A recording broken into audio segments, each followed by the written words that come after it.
નમસ્કાર।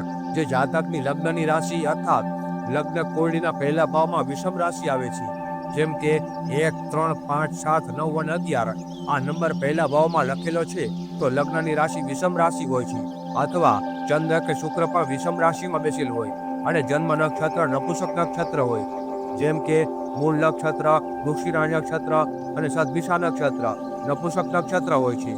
જ્યોતિષ શાસ્ત્રમાં 27 નક્ષત્ર હોય છે, જેમાં 12 નક્ષત્ર પુરુષ અને 12 નક્ષત્ર સ્ત્રી નક્ષત્ર હોય છે।